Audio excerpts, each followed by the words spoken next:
Bahujan Samaj party की supremo बहन मायावती के उस बयान की लगातार चर्चाएं हो रही हैं। क्या था उस बयान में और क्या वो कहना चाहती हैं? जी हां, इस मुद्दे पर हम विस्तार से बात करेंगे। आप वीडियो के अंत तक बने रहें। जी हां, मैं डॉक्टर महेश वर्मा और आप देख रहे हैं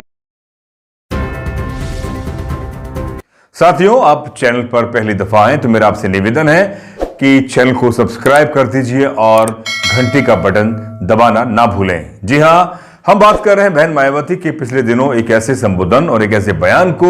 लेकर जिसकी लगातार चर्चाएं हो रही हैं कि बहन जी ने आखिर इतनी दिनों बाद और ऐसा बयान किस आधार पर दिया है और क्यों दिया है, इस बयान के मायने क्या हैं। जी हां, आप सोच रहे होंगे कि बहन जी ने आखिर ऐसा क्या बोल दिया। जी हां, बहन जी ने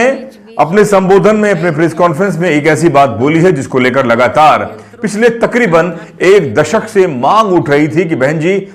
कि ये पार्टी के अंदर ये विचार क्यों नहीं कर रही। जी हां, हम बात कर रहे हैं कैडर को लेकर, हम बात कर रहे हैं वामसेफ के उस कैडर को लेकर जिस कैडर के बिहाफ पर बहुजन समाज पार्टी जमीन से लेकर जन जन तक पहुंचने की कवायद रखती है, यानी मादा रखती है।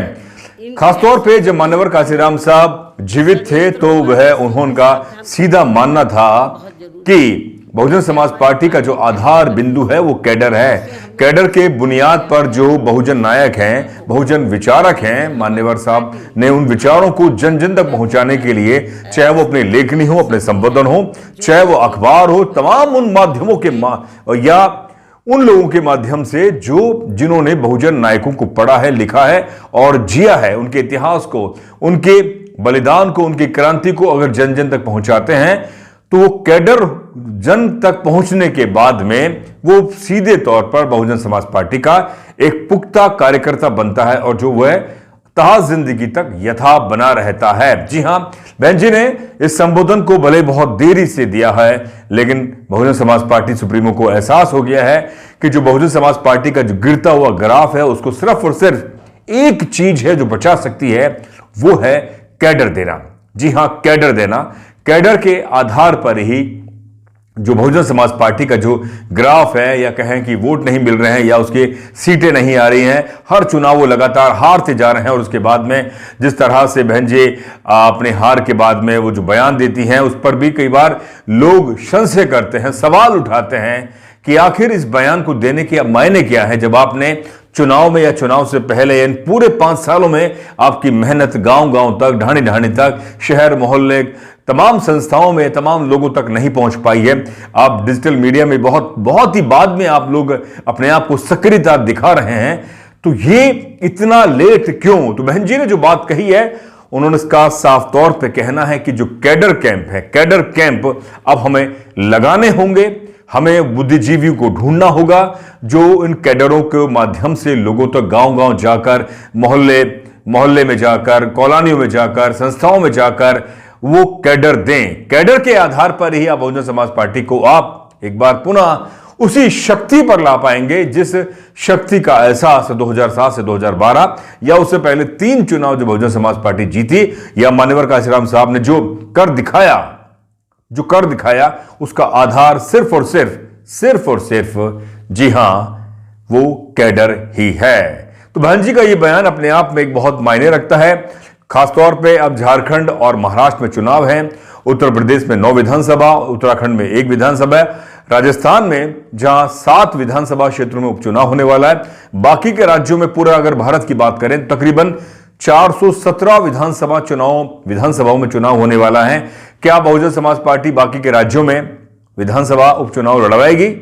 क्या आने वाले समय में दिल्ली में जो विधानसभा चुनाव हो रहा है उसकी आधार बिंदु अब कैडर के आधार पर खड़ी कर पाएंगे? जिस तरह से दिल्ली को अपने 5 जोनों में बांटा है, तमाम प्रभारी आपने लगा दी हैं और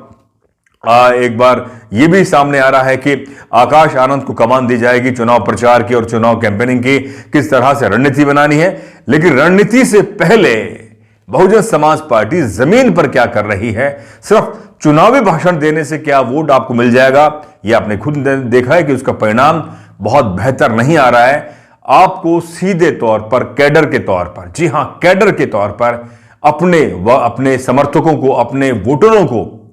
जो आपके जो हैं उनको आकर्षित करना होगा या समझाना होगा या उनको पढ़ाना होगा तब जाकर आप एक पुख्ता बहुजन समाज पार्टी का समर्थक बना पाएंगे या वोटर बना पाएंगे। जी हां, बहन जी का ये बयान, बहन जी का ये ट्विस्ट कहें इस समय, क्योंकि बहुत बड़ा ट्विस्ट इसलिए क्योंकि ये इसकी बहुत बड़ी को बीच बीच में व इनके ऐसे सभी हथकंडों एवं षड्यंत्रों से भी सावधान करते रहना बहुत जरूरी है। अब हमें अपनी विशेष रणनीति बनानी होगी। तो अब ये नहीं कि इलेक्शन में ये लोग क्या बता रहे हैं, हमें अभी पहले की तरह कैडर के जरिए,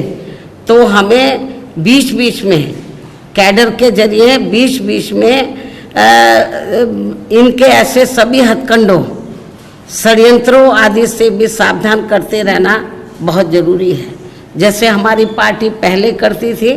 वैसे हमें फिर से पुनः यह अभियान शुरू करना होगा। तभी फिर हमारी पार्टी आगे चलकर पुनः बेहतर स्थिति में आ सकती है, जो ये अपनी पार्टी व मूवमेंट। अब इस मुद्दे पर क्या विचार रखते हैं? आपका विचार ही है जो आपके कमेंट से जो हमें और ज्यादा प्रेरित करेगा कि हम और किस तरह की वीडियो बनाएं और इस मुद्दे पर और ज्यादा विस्तार से आपसे बात करें। और आपसे निवेदन है कि डेमोक्रेटिक भारत को आप सब्सक्राइब करें, चैनल को आप आर्थिक मदद करते हैं तो हम और ज्यादा बेहतर काम करने के लिए सक्रिय रहेंगे। क्योंकि आप सभी जानते हैं कि सोशल मीडिया प्लेटफॉर्म पर जिस तरह से बहुत ज्यादा संसाधनों का जो संसाधन जुटाने पड़ते हैं, उसके लिए आप अगर हमें आर्थिक मदद करते हैं तो हम और अच्छी पत्रकारिता आपके लिए जन जन तक, गांव गांव, ढाणी ढाणी जहां तक जाकर ग्राउंड रिपोर्टिंग भी आपके लिए पहुंचा पाएंगे, जिससे कि हम उन मुद्दों को आपके सामने प्रस्तुत कर पाएं जो तमाम अन्य मीडिया चैनल पर नहीं दिखाए जाते हैं। तो दीजिए इजाजत, बहुत बहुत शुक्रिया। जय भीम, जय भारत,